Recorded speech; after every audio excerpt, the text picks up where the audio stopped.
love to me, Father God. It was your love.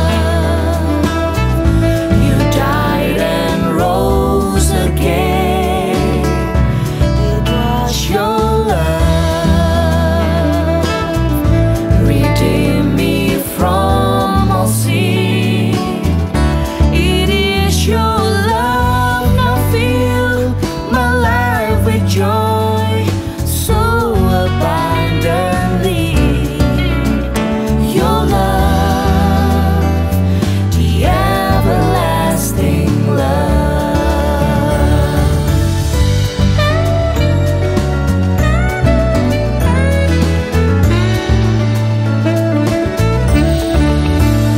Your love, higher than the heavens. Your love, greater than the earth. Your love, deeper than the ocean. Yes, your love to me, Father God. It was your love. You died and rose again. It was your love. Redeem me from all sin. It is your love. Now fill my life with joy so abundantly. Your love, the everlasting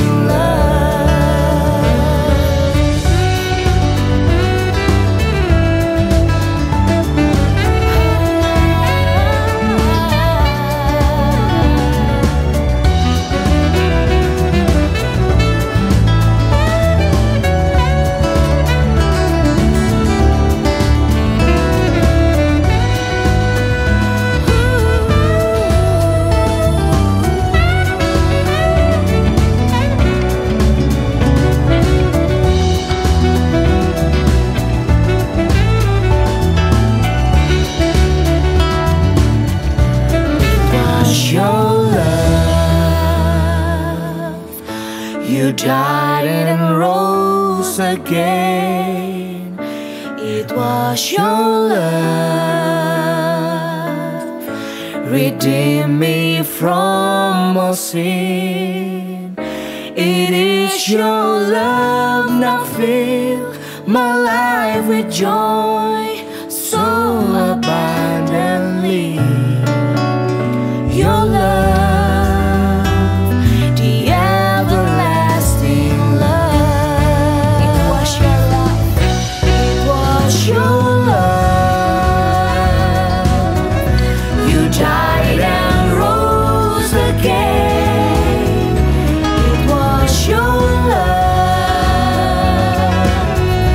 Redeem me from all sin.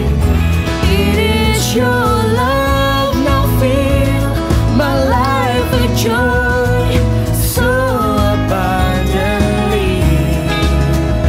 Your love, the everlasting love. Your love, the everlasting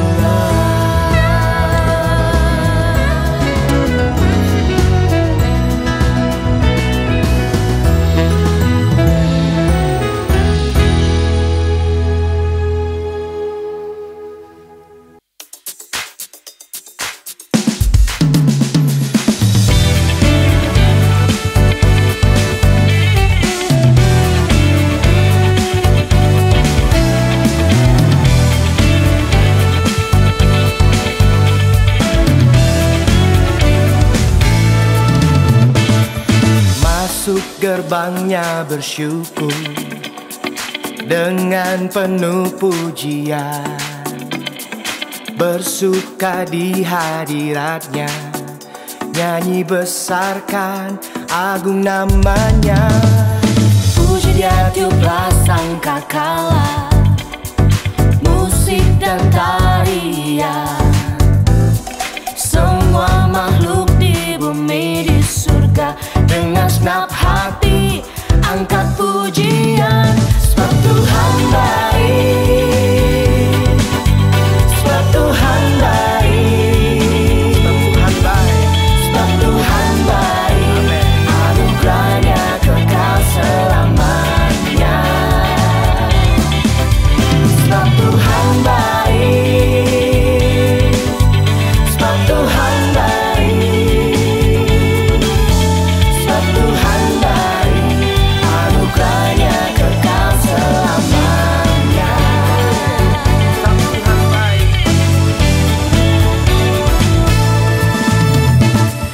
Masuk gerbangnya bersyukur dengan penuh pujian, bersuka di hadiratnya, nyanyi besarkan agung namanya. Puji Dia tiuplah sangkakala, musik dan tarian. Semua makhluk di bumi di surga, dengan segenap hati angkat pujian. Sebab Tuhan baik, sebab Tuhan baik, sebab Tuhan baik, anugerahnya kekal selamanya. Sebab Tuhan baik, sebab Tuhan baik, sebab Tuhan baik, anugerahnya kekal selamanya. Anugerahnya. Sebab Tuhan baik, anugerahnya kekal selamanya.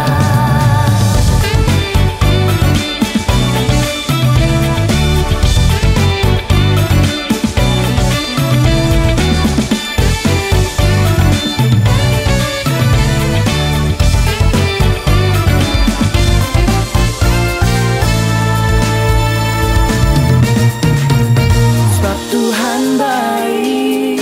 Mari kita angkat kedua tangan kita. Sebab Tuhan baik. Amen.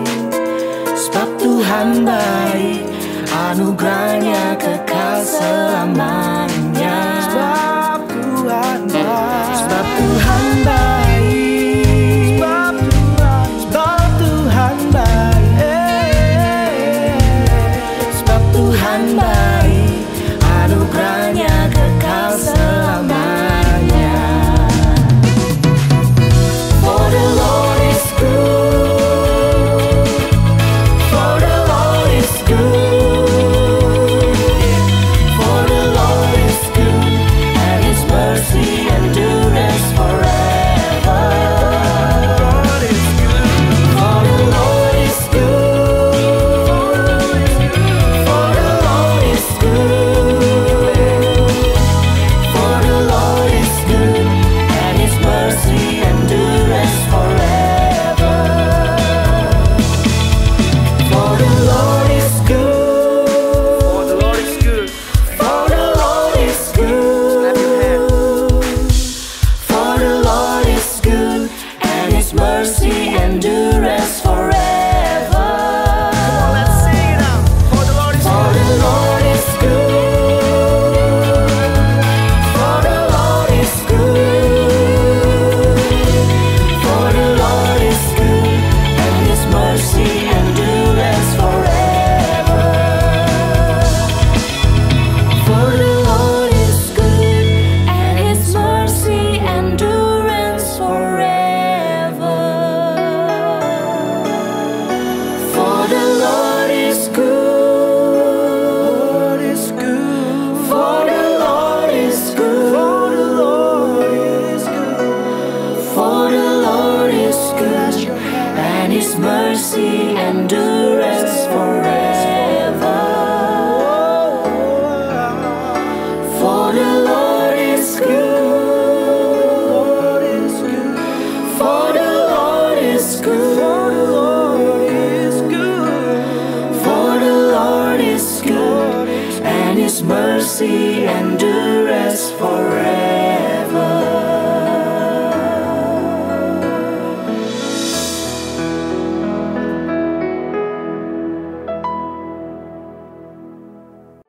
Shalom, apa kabarnya? Hari Minggu tanggal 25 April 2021, kelihatannya yang di rumah sehat semua? Dan ada pertanyaan, kenapa Coki pakai baju yang sama kayak minggu lalu? Kami ngerapel pengumuman ini, tapi isinya beda Bapak Ibu, beneran deh. Iya kan? Dengerin dulu nih, cara saya ngomong aja beda kok. Tapi tetap medianya sama. Kita pakai YouTube ya. Sementara ini di youtube.com/NWI Church, ibadah di setiap hari Minggu jam 10 pagi bersama New One International Church. Nah, hari Minggu ini Bapak Ibu, cara penyampaian firman Tuhannya berbeda. Karena di akhir bulan pasti spesial. Namanya A Conversation. Nanti ada Pastor Raguel Lewi dengan Pastor Christopher Tapiheru yang berduet dalam diskusi yang membangun untuk menyampaikan firman Tuhan kepada Anda.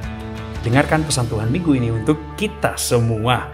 Bapak Ibu sekalian, udah ikutin belum 2 akun media sosial kami di gereja? @NWI Church untuk Instagram dan New One International Church untuk Facebook. Ya, harus punya supaya tahu kegiatan gereja ini apa saja sih gitu. Biasanya kenal dulu baru nyaman. Kalau udah nyaman ya sayang kan gitu. Jadi kalau selama ini Bapak Ibu sudah merasa nyaman di gereja ini dan pengen jadi mitra yang efektif, punya kontribusi untuk pekerjaan Tuhan, oh, you are more than welcome here. Gabung dengan kami dengan cara mengisi formulir virtual yang muncul di layar saat ini. Termasuk menjadi bagian dari gereja kita sebagai jemaat. Ya, inilah rumah Anda, rumah kita bersama.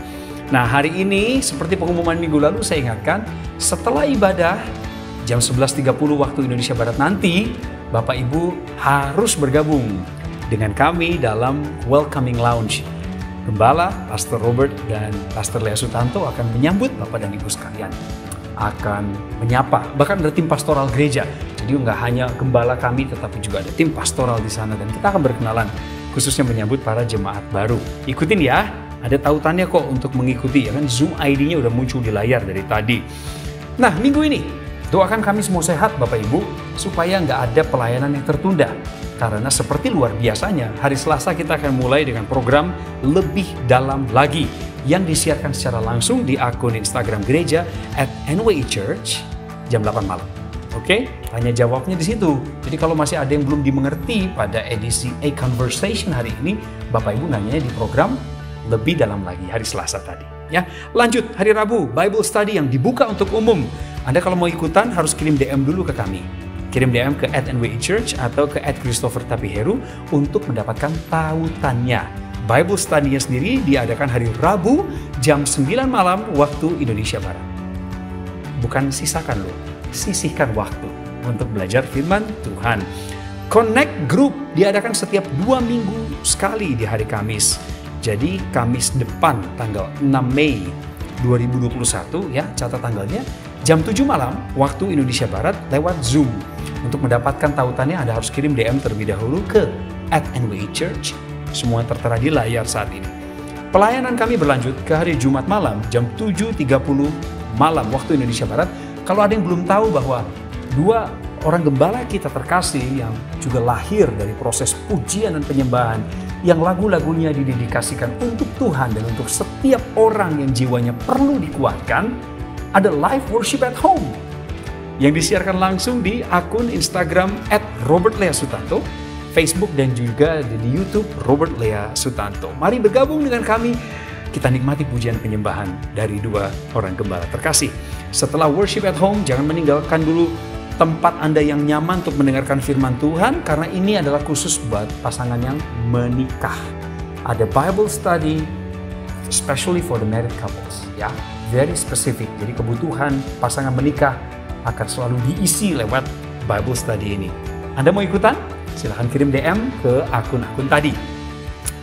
Kemudian persembahan, persepuluhan dan juga donasi untuk gereja tentu saja dapat disalurkan melalui berbagai cara. Ada nomor rekening, ada dompet digital, dan segala kontribusi Anda untuk gereja kami transparansikan kepada Bapak Ibu sekalian. Harus, karena itu pertanggungjawaban kami juga soal keuangan gereja kepada Tuhan yang memberkati, memberi berkat, dan juga kepada Bapak Ibu yang dipakai menjadi saluran berkat. Nah, selanjutnya Bapak Ibu sekalian, program Rp5.000ku. Jangan lupa, ini kesempatan kita sebenarnya untuk mengangkat kehidupan orang lain yang terkena dampak pandemi COVID-19.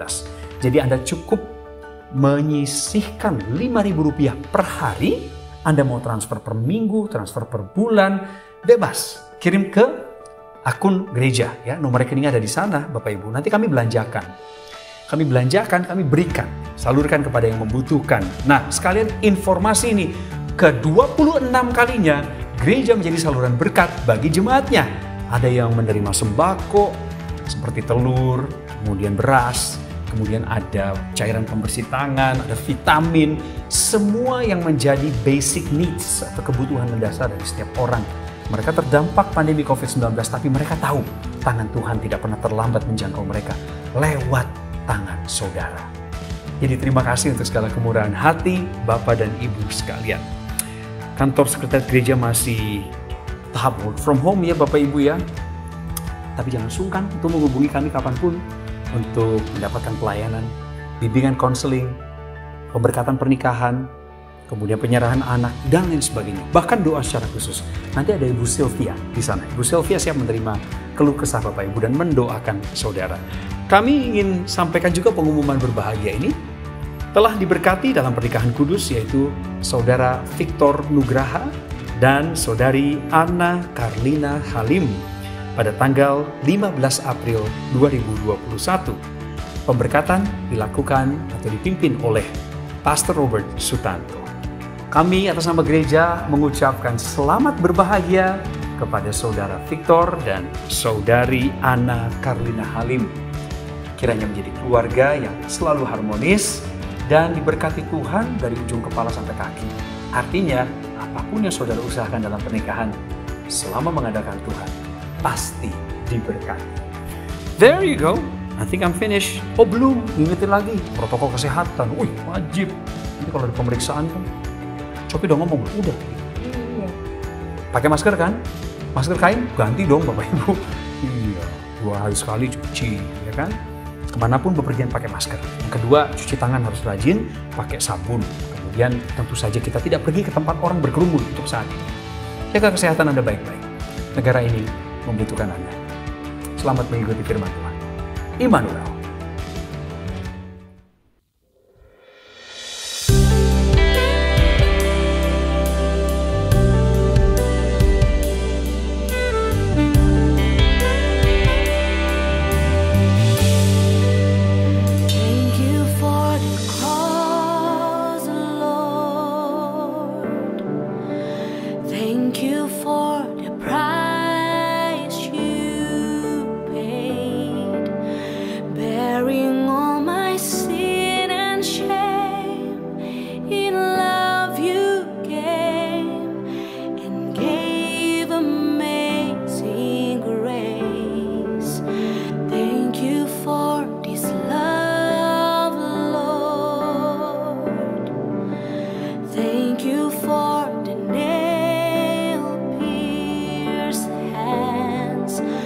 Wash me in your cleansing flow.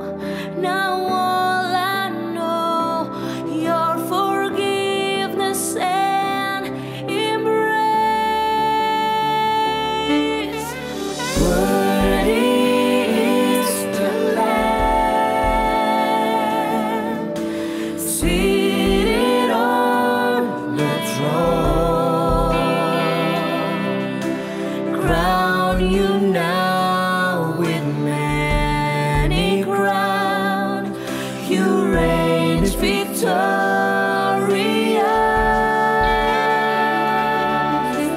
high and lifted up,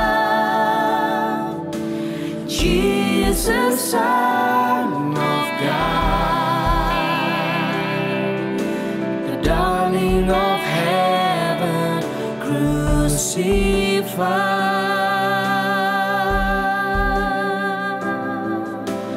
Worthy is the Lamb. Worthy is the Lamb.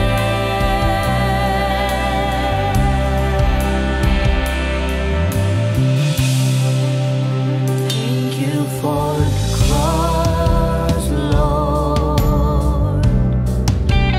Thank you for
Oke, shalom saudara, selamat pagi, siang, sore, malam. Bersama saya lagi, Raguel Lewi dan Christopher Tapeheru. Yes, hari ini kita lagi bahas a conversation about Easter ya. Karena bulan ini kita lagi ngobrolin soal Easter, tentang Paskah. Mau Easter kayak Passover, yang penting kita ngerti artinya apa, bahwa Yesus bangkit. Haleluya. Itu yang penting. Itu yang penting. Kita nggak usah terlalu fokus di terminologi seperti itu. Dan sebelumnya supaya didengar kita pengumuman dulu kali ya. Jangan lupa Selasa ini nggak ada Q&A karena hari ini udah conversation, udah ngobrol, nggak usah lagi.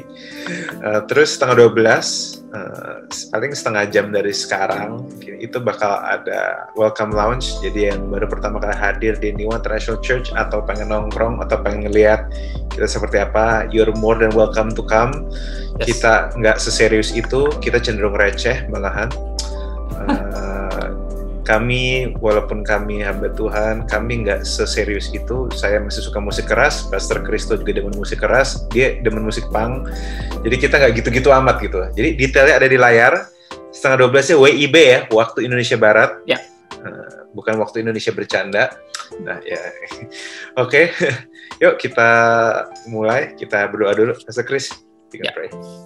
Bersyukur Tuhan buat waktu indah untuk duduk di bawah kaki-Mu mendengarkan isi hati-Mu. Kami ambil bagian terbaik ini, bahkan dalam conversation kami percaya Engkau hadir, ya Roh Kudus, untuk mampukan kami membicarakan yang Engkau rindu untuk kami ketahui dan bisa memberkati banyak orang. Serahkan waktu terbaik ini ke dalam tangan-Mu. Roh Kudus ambil alih sepenuhnya, berikan kami kebebasan, otoritas, tapi juga kejelasan, dan juga kelembutan.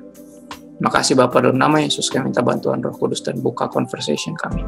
Amin. Amin. Yes, let's go. Amin, let's go. Jadi kita bakal bahas tentang Easter, tentang Paskah. Karena gue akan buka aja dari satu ayat sih. Ini ayat favorit gue sih.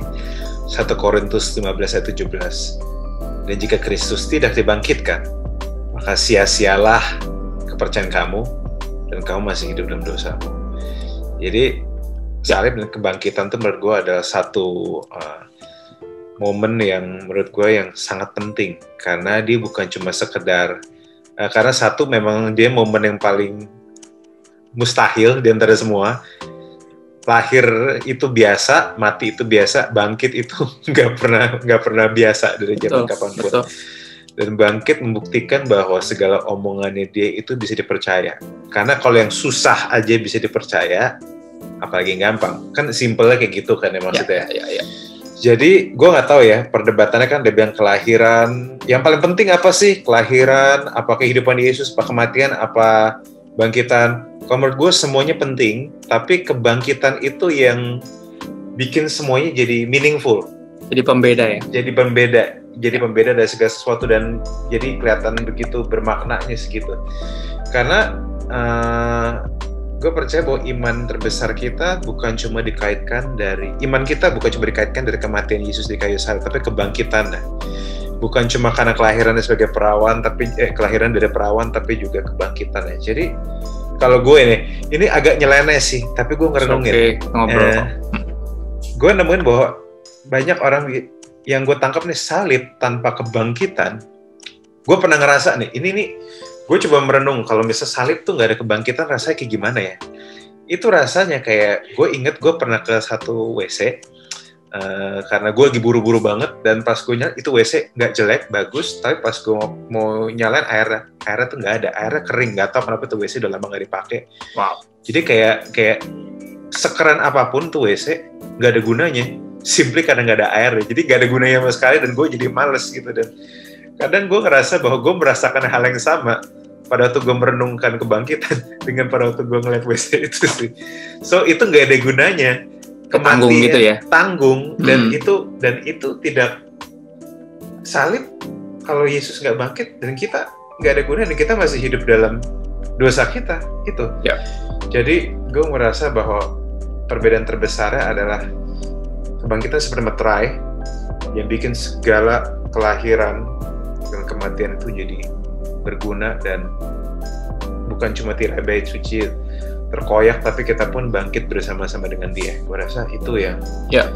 Dan di situ ada nuansa kayak kalau dia cuman berawal di rahim dan berakhir di kubur kayak yang lain. Bedanya apa Yesus sama yang lain kan gitu ya. Rasul Paulus kan seolah berkata seperti itu. Bedanya tapi apa? Ini pembeda kan artinya maut dikalahkan. Artinya siapapun yang percaya kepadanya, seperti yang Tuhan Yesus bilang. Yesus kan pernah bilang, barang siapa percaya kepadaku akan hidup walaupun dia udah mati. Dan ini jadi satu penanda, bukti jelas bahwa maut telah dikalahkan, dan kita yang percaya kepada kebenaran ini akan bisa mengalahkan maut bersama dengan Kristus yang dibangkitkan. Yeah, very nice. Nah, tapi gue sendiri menemukan bahwa apa yang Yesus lakukan itu juga kalau dilihat dari perspektif yang lain juga gue menemukan 3 hal yang menarik. Karena kita tahu bahwa pada waktu Yesus bangkit itu bukti bahwa kita tidak ada lagi penghukuman di dalam dia. Kita diampunin, ada pertukaran, itu kita perlu ngobrolin itu berulang-ulang karena orang sering lupa. Ada pertukaran nasib, makanya ada yang bilang ya anak Allah jadi anak manusia supaya anak manusia bisa kembali jadi anak-anak Allah. I think it's powerful. Nah, dan kita juga nggak bisa lupa bahwa dosa itu seperti hutang. Hutang itu nggak bisa dilunasin dengan berhenti berhutang, tapi harus dibayar. Nggak mungkin kita. Jadi, gue rasa nggak tahu ya, Pastor Chris. Gue menemukan bahwa banyak orang merasa dosa itu ringan karena mereka nggak ngerti bahwa dosa itu utang. Ya. Mereka nggak pikir cuma sekedar nakal gitu ya, melakukan sesuatu yang nggak boleh gitu ya.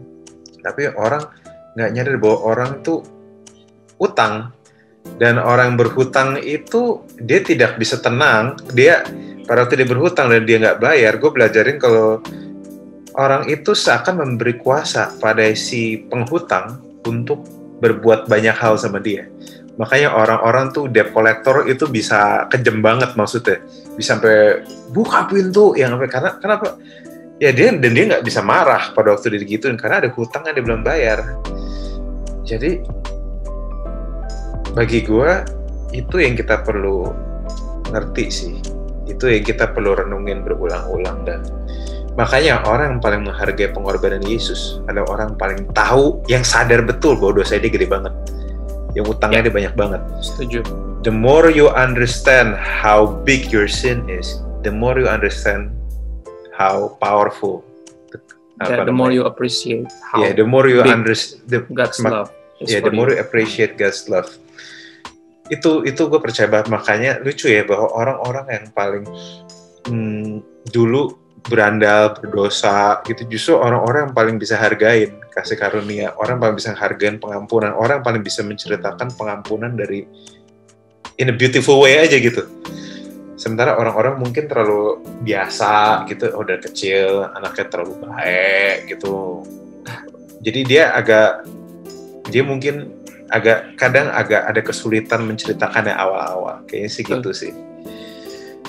Ya, tapi gue menemukan sih bahwa ada 3 perspektif yang, karena keselamatan, kebangkitan nggak cuma memindahkan manusia dari neraka ke surga menurut gue, tapi juga membuat manusia punya perspektif baru tentang Tuhan, tentang dia, dan tentang hidupnya. Dan makanya gue percaya bahwa salib dan kebangkitan itu ada 3, yaitu reintroduce, relearn, dan redefine. Nomor 1, reintroduce who God is, memperkenalkan kembali siapa Tuhan. Who God is. Bahwa Tuhan tuh baik. Bahwa kalau gue hanya membayangkan kalau misalnya orang-orang kayak Paulus yang dulu hidup di perjanjian lama, taunya Tuhan tuh kejam yang bisa menghukum, dan tiba-tiba coba kita posisiin diri di Paulus yang dari dulu sering dengar Tuhan itu bisa hukum, bisa nyamber petir dan sebagainya, and suddenly dia menyadari bahwa Yesus mati bagi dia dan Yesus sendiri itu Tuhan. Dan maka di Roma 8 dia bisa bilang bahwa udah nggak ada penghukuman lagi, bahwa dia, dan bahkan lewat kuasa salib dia melihat lagi bahwa Tuhan tuh baik ya. Nggak ada yang bisa pisahkan kita dari kasihnya. Nggak ada yang bisa pisahkan kita dari kasih Kristus. Untuk baik, Tuhan yang berinisiatif. Bahkan David Platt selalu bilang bahwa perbedaan kekristenan tuh nggak beda dari yang lain kecuali satu, bahwa Tuhan yang cari manusia. Gue rasa itu satu perbedaan yang simple tapi emang realitanya kayak gitu. Dan di sini kita lihat bahwa Tuhan baik sama kita bahkan sebelum kita baik sama Dia. Roma 5:8 bilang bahkan saat kita masih berdosa, Yesus Kristus sudah mati bagi kita. Dan Tuhan tahu ada yang menolak Dia pasti. Tuhan tahu pasti banyak yang nolak Dia, tapi somehow Dia tetap mati bagi dosa manusia. Dan di situ gue melihat bahwa kebangkitan Kristus, salib itu seperti juga sebuah cara Tuhan berpengharapan sama manusia, bahwa Tuhan tahu sisi terburuk kita, tapi Dia mempercayai yang terbaik dari kita. Beda sama iblis. Iblis tahu sisi baik kita, tapi mempercayai yang terburuk dari kita. Dan gue rasa, kok satu Tuhan kok bisa ngelihat kita secara in a very positive way, seperti itu. Makanya Dia mau, maksudnya terjun. Dia tahu masalah kita banyak. Dia tahu sin itu jahat. Dia tahu kita jatuh dalam dosa. Dia tahu persis. Cuma Dia juga tahu bahwa nggak ada grace yang yang bisa nggak ada dosa yang bisa ngalahkan kasih karunia, gue rasa. Dan di situ di 1 Petrus 1:17 ini menarik sih, bahwa dalam bahasa The Message ini menarik, bahwa you call out to God for help and He helps. He's a good father that way. Makanya salib dan sebagainya, Dia nolong kita. But don't forget, He's also a responsible father and won't let you get by with sloppy living. Ini lucu deh, bahwa Alkitab bukan cuma bilang Tuhan baik, tapi Alkitab juga bilang Tuhan Bapa, dan Alkitab juga bilang Tuhan itu Bapa yang baik. Dan nah, Bapa yang baik itu bertanggung jawab.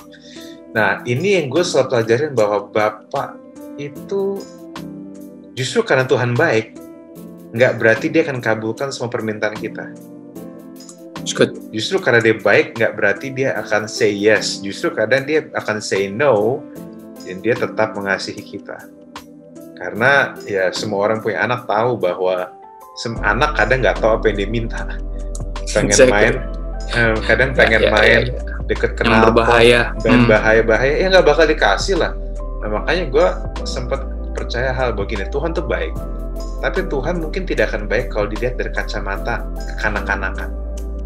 Karena orang-orang kekanak-kanakan itu maunya mikirin diri sendiri, nggak mikir konsekuensi, nggak mikir realita kehidupan. Tapi gue percaya satu hal, bahwa begitu kita di surga nanti, kita pasti bakal malu. Kenapa? Karena ada begitu banyak hal yang Tuhan selamatkan kita, tapi kita nggak sadar aja gitu. Kita pikir itu kita. Terus ada rekamannya gitu ya, kita bilang, Tuhan jahat, gitu. Gara-gara nggak dapat apa yang kita mau. Terus pas dicek misalnya di surga ada rekamannya, kayak, oh gitu ya. Cuma bisa malu doang ya, kayak. Bisa malu sih. Ya, karena ya it's responsible father. Jadi makanya gue sempat ngomong, dan gue sangat percaya bahwa kadang ada untungnya Tuhan nggak jawab doa kita buat kita sendiri. Dalam artian ini nggak mengabulkan kali ya. Yeah, karena Dia pasti jawab kan. Karena no itu it's an answer. It's an answer, ya. Yeah. Ada untungnya Tuhan nggak mengabulkan doa kita minta. Dalam arti ya, kita kalau bisa jadi orang Kristen lama ya, kita mungkin bisa lihat list doa kita yang Tuhan say no ya, dan kita akhirnya harusnya kalau kita ke belakang, kita bakal sadar bahwa untung Dia say no dulu ya. Kalau enggak, mungkin kita nggak di sini. Untung Dia sebaik itu ya. Untung Dia sebaik untuk itu. Tidak memberikan yang kita minta. Untung. Jadi ini ya banyak loh orang kayak pas putus dari pacarnya kayak, Tuhan kok gini, kejahat gini-gini. Begitu dia nikah sama yang dinikahin, untung gue putus dari yang dulu. Kayak gitu aja terus. Exactly. Jadi itu. Makanya kita harus percaya bahwa Tuhan itu baik. Karena pada waktu kita punya lensa kacamata Tuhan itu baik, kita bisa melihat kehidupan dan kita bisa melihat segala permintaan yang kita lihat. Dikabulkan atau nggak dikabulkan. Kita tetap bisa mensyukuri, nomor satu. Dan nomor dua, bahwa kita bisa mengerti bahwa say no pun Tuhan tetap baik, dan pasti ada sesuatu yang baik di situ. Dan itu gue rasa yang kita perlu tangkap, bahwa kita bukan beriman sama berkat ya, kita bukan beriman sama yang kita pengen, kita pertolongannya gitu ya, penyediaannya dan whatnot. Kita bahkan nggak beriman dengan iman kita, tapi kita beriman di dalam karakternya dia. Siapa dia? Ya. Kalau gue yang gue pelajarin ya Pastor Chris, gue menyadari bahwa ada perbedaan besar antara beriman dengan Tuhan dan beriman dengan iman. Have faith in God sama have faith in faith itu beda banget ternyata. Yep. Gue dulu pelajarin bahwa, tahu nggak bedanya apa? Gue menemukan gini, bahwa pada waktu I have faith in faith, gue harus memastikan iman gue itu perfect. Gue harus memastikan iman gue dalam golongan yang cukup dalam jumlah yang cukup besar dan dalam keadaan proporsi yang sempurna. Kenapa? Karena kalau imannya, kita tahu kalau misalnya sesuatu nggak dalam proporsi yang baik atau nggak bekerja sempurna, pasti kita nggak dapat yang terbaik. Itu namanya have faith in faith. Alkitab nggak bilang have faith in faith. Alkitab bilang have faith in God. Have faith in God ini menarik. Kenapa? Karena bebannya bukan di imannya. Bebannya di siapa Tuhan. Jadi, oke, kedengarannya nyeleneh, tapi gue sangat percaya bahwa iman kita itu harusnya, kita bisa imannya nggak sempurna, tetapi Tuhan tetap menganggap itu iman. Kenapa? Karena kita bukan soal iman kita besar atau enggak, tapi soal bagaimana kita percaya karakter Tuhan. If you have, kalau lu kenal seseorang yang baik, lu kenal karakternya dia, lu nggak perlu berasa rasa, gue percaya sama dia. You simply believes in him because dia bisa dipercaya, sesimpel itu. Nggak peduli perasaanmu lagi sebel sama dia atau enggak, you still believe in him. Dan itulah have faith in God. Kadang kita terlalu ngeribetin iman kita bahwa saya nggak merasa beriman dan sebagainya. Gue ngerasa, lu have faith di mana nih? Have faith in God atau have faith in faith? Karena kalau lu have faith in God, lu nggak mikir kayak gitu. At least itu yang gue alamin. Betul. Gue tidak pernah merasakan bahwa, gue nggak pernah merasa bahwa iman gue harus sempurna dan I just don't care. Tapi gue tahu bahwa yang gue percaya ini orang baik, pribadi yang baik. That's all. Gue nggak peduli. Pribadi yang bisa dipercaya. Pribadi yang bisa dipercaya untuk apa? Ya. Jadi makanya gue selalu ngomong, akan ada waktunya kamu bersyukur atas doa yang tidak dikabulkan. That's all. Itu fix gue. So, kebangkitan, menurut Pastor, pengorbanan kebangkitannya reintroduce that God is good. Reintroduce God is good. Ya. Tuhan baik, dan kita perlu belajar ngelihat Tuhan dari lensa itu. Lensa kedewasaan, bahwa Tuhan itu baik. Setuju. Nomor 2, gue percaya bahwa salib juga berarti relearn. Salib dan kebangkitan, relearn who we are. Bahwa kita sebegitu berharga ya sampai Tuhan harus bangkit lagi untuk meyakinkan kita. Bahkan di Emmaus pun, dia ngobrol sama 2 orang, dia cerita bahwa ini ayat itu tentang gue loh, ini ayat tentang gue. Ya, bagaimana Yesus cerita sama bahwa dia menceritakan semua di kitab suci tentang dia. Dan di situ kita ngerti bahwa, gue selalu ngomong, mungkin nggak sih kita ditebus dari dengan 5 malaikat yang sayapnya botak-botak gitu, yang udah luka-luka abis perang. Sebenarnya bisa-bisa aja, tapi segitulah nilai kita. Tapi karena kalau kita ditebus dengan Yesus, ya sebenarnya itu menentukan. Seringkali kita bisa tahu harga kita dari seberapa, atau kita bisa tahu harga tebusannya. Iya, harga tebusannya. Seberapa ransomnya, ya kan? Seberapa ransomnya. Dan gue rasa ini logika yang harus orang ingat berulang-ulang kok. If you want to know how precious you are, you have to know who or what your ransom is. Apa, mata uang apa, currency apa yang bisa nebus kamu. Membeli. Tuhan nggak kirim malaikat, Tuhan nggak pakai binatang, Tuhan kirim anaknya sendiri. Anaknya sendiri. That's good. That's how precious we are. Ya. Yeah. Jadi bagi gue ini bukan soal feeling, ini realita. You nggak bisa. You cannot say no with this. Iya, pertanyaannya bukan selalu kayak kok Tuhan jadi manusia atau kok Tuhan bisa mati. Pertanyaannya kenapa harus anak Allah yang tergantung di situ untuk menebus Anda dan saya. Kenapa? Karena jawabannya tadi Pastor bilang di awal bahwa Tuhan anak Allah jadi manusia biar manusia bisa kembali menjadi anak-anak Allah, biar kita sadar betapa berharganya kita. Ya, dan sehingga kita berhenti hidup murahan. Itu yang ngebawa ke tadi si 1 Korintus 15 tadi kan. Berhenti hidup dalam dosa.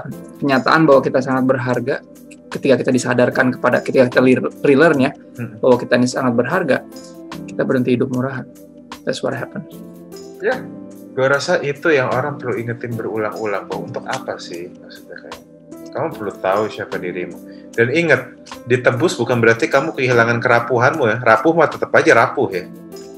Cuma nggak tiba-tiba jadi nggak kebal jadi gitu. Superman juga, nggak. Bodoh mah tetap aja bodoh. Cuma ini menarik bahwa kita tuh rapuh, tapi kita dicintai Tuhan. Itu statement yang gue tuh nggak bisa lupa. You are very vulnerable, but you are so loved by God. So good. Terus yang ketiga, ini menurut gue paling relate soal life, redefine how we see life. Karena kalau kita lihat di kitab Perjanjian Lama, kita tahu bahwa kejadian buruk selalu berbicara bahwa kita ini lagi ada dosa. Kejadian buruk selalu identik dengan kita ada pelanggaran. Bahkan sampai detik ini, Pastor Chris, gue menemukan ada begitu banyak orang yang, sorry ya, gue bukannya pengen nyindir orang, tapi ada orang bilang, aduh Tuhan lagi cobain saya nih. Dia berdosa, dia jatuh gitu, kayak aduh Tuhan lagi cobain saya, ini cobaan bagi saya, kayak atau dia lagi dalam keadaan yang nggak dalam keadaan baik, aduh ini pencobaan dari Tuhan. Saya kayak, is this real? Maksudnya apakah ini yang di kepala orang ya? Seakan-akan atau saya ada dosa nih kayak ini, saya ada yang belum beres sama Tuhan nih, saya ada ini nih, saya ada ini, seakan-akan kalau ada hal buruk terjadi di hidup kamu itu buruk, seakan-akan bahwa kamu ada hal buruk. Tapi Yesus kemudian menarik bahwa, gue lupa di alamatnya di mana. Murid-murid ngomong tentang bagaimana ada orang-orang Yahudi yang kayak lagi dikasih persembahan, tapi dibunuh, darahnya dicampurin Pilatus mereka mati mengenaskan lah. Jadi campur Pilatus di dalam apa gitu. Dan ini menarik. Yesus kemudian menarik bahwa sang kamu orang-orang menderita gitu matinya, mereka ada masalah. Tapi Yesus juga bilang, enggak. Tapi kalau kamu nggak bertobat, kamu bisa juga mati kayak gitu. Jadi bagi gue gini, bahwa sometimes orang yang hidup dalam pelanggaran memang bisa mati mengenaskan, bermasalah. Tapi orang bermasalah belum tentu karena ada pelanggaran di hidupnya. Contoh Ayub lah ya. Contoh Ayub. Ayub ada salah apa gitu. Cuman Ayub dibawa ke dimensi yang lebih dalam relationship-nya dengan Tuhan kan. Dia bilang dalam segala kekayaannya, kesehatannya, keharmonisan keluarganya, kesalehannya, dia bilang saya cuma mendengar tentang engkau. Tapi setelah mengalami berbagai penderitaan, dia bilang sekarang mataku sendiri melihat engkau. Yes. Itu. Dan juga jangan lupa bahwa, dan di sini pun, kenapa relearn our life ini juga menarik, karena gue menemukan bahwa Tuhan justru memakai hal-hal gelap, dan dari gelap ini dia memunculkan terang. Salib sekarang identiknya sama aksesoris yang keren. Salib identik sama hal-hal yang mulia. Tapi dulu salib itu nista banget. Salib itu lambang terkutuk. Setuju. Kubur itu bicara kematian. Kubur bicara ke akhir hidup. Tapi setiap doanya orang Kristen, kita percaya bahwa pada waktu kita ngeliat kubur, yang kita pengharapan, someday we will meet again. Karena kuburnya kosong ya. Karena kuburnya kosong. Kalau kubur Yesus kosong, kita jadi punya pengharapan kan, lagu lama bilang gitu. Sebab dia hidup pada hari esok. Yes.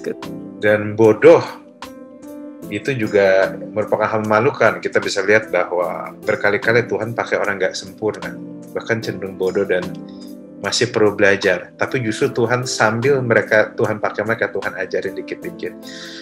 Dan ini juga menemukan bahwa salib ada bukti bahwa saat Tuhan hadir, kalau Tuhan mau, bahkan terburuk dari kita pun bisa dipakai untuk menghadirkan terang. Bahkan terburuk dari dunia pun bisa dipakai untuk menghadirkan terang. Dan maksudnya kayak salib aja bisa digituin, apalagi hidup kita. Sometimes hidup kita nggak selalu sempurna. We made mistakes, bahkan kita juga mengalami akibat dari kesalahan orang lain.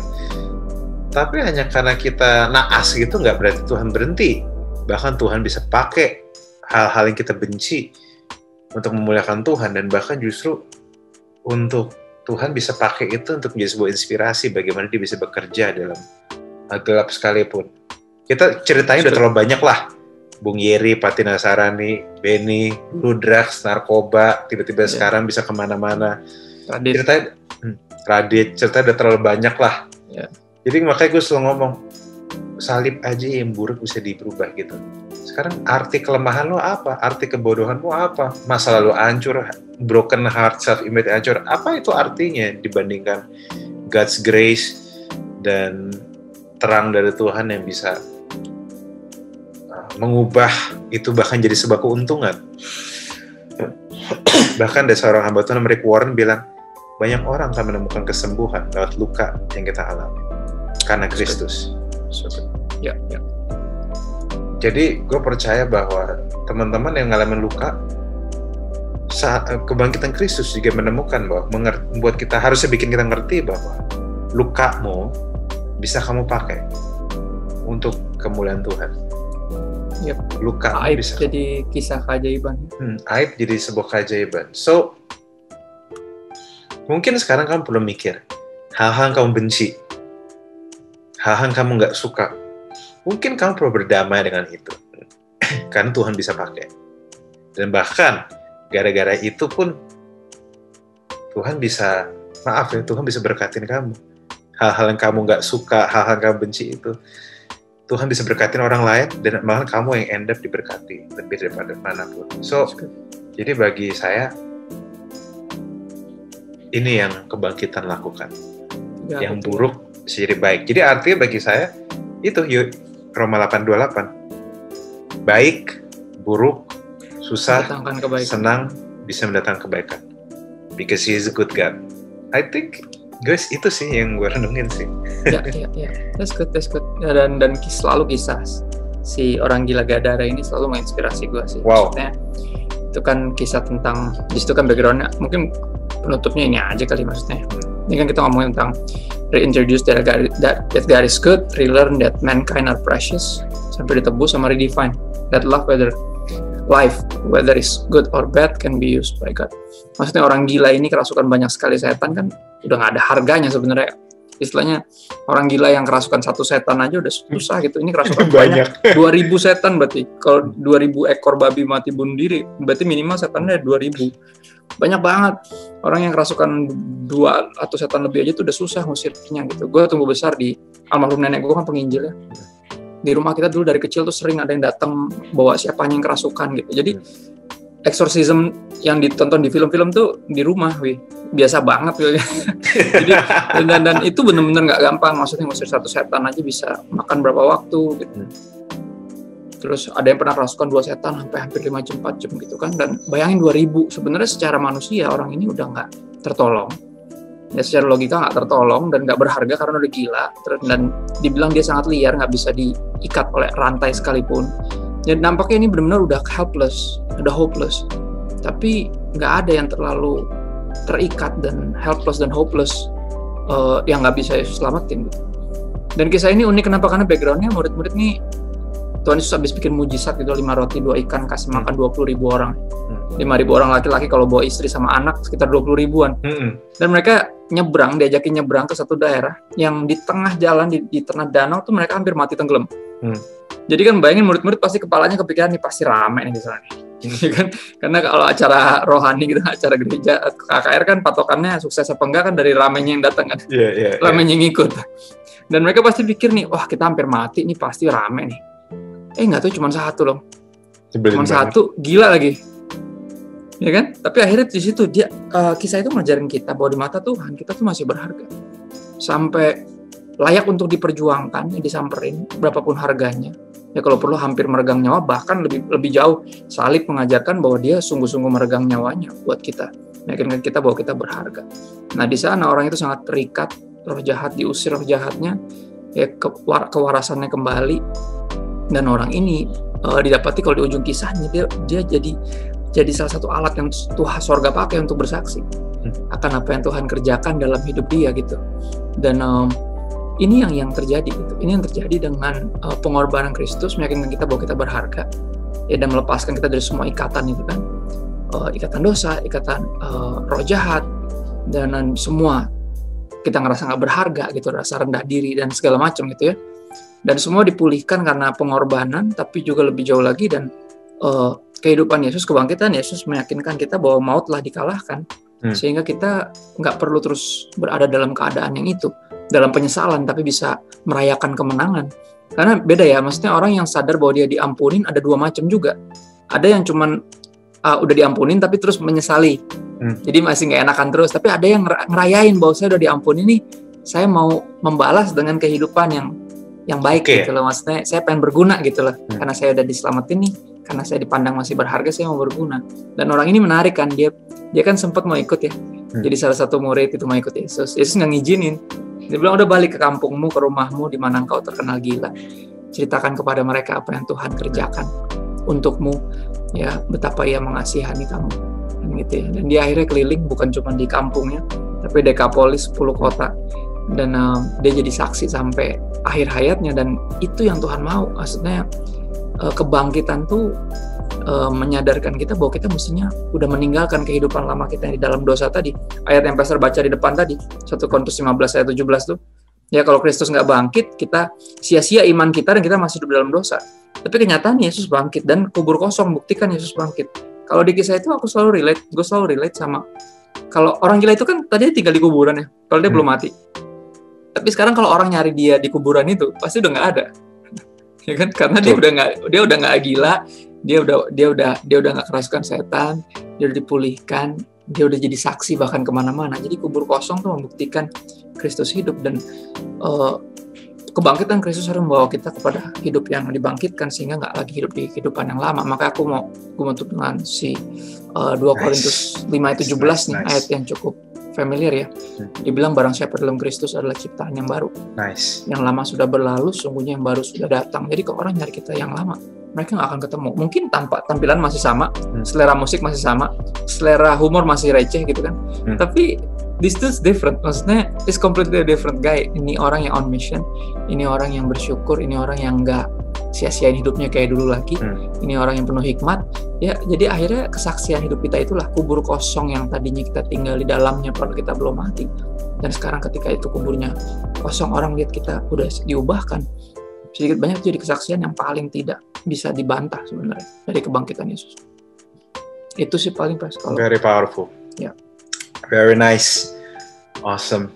Ya, semoga saudara dan teman-teman semua bisa diberkati dari obrolan kami, dan semoga kita tetap bisa mengingat dan tetap merayakan, karena kebangkitan adalah peristiwa yang sangat luar biasa, dan hanya karena itu sudah terjadi 2000 tahun dan kita merayakan setiap tahun, nggak berarti itu kehilangan magicnya ya. Ada dia itu magicnya. Iya, nggak kehilangan magic ya. Kamu hanya jangan terbiasa sama hal-hal seperti itu, karena hanya karena kamu nggak bisa menghargai nilainya bukan berarti dia kehilangan, karena tetap kebangkitan adalah dasar kepercayaan kita. Suatu yang luar biasa. Membangkitkan harapan lah ya. But that hope is real.